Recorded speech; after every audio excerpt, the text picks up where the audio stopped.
算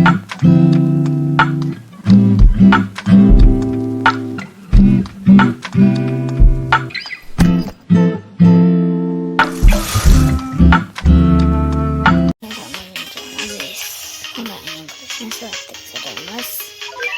まあね、今回からにゃんこ大戦争をやるんだけど、結構にゃんこ大戦争とか白玉もう結構やってきてると思います。猫が逃げてる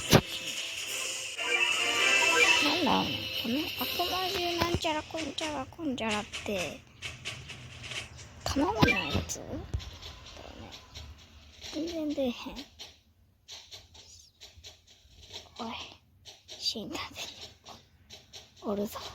死んだでにゃんこおるぞ。引きましょう。出ない。そんな嬉しくないね。ニャンペーターは。待って。あと4回ね。オッケー。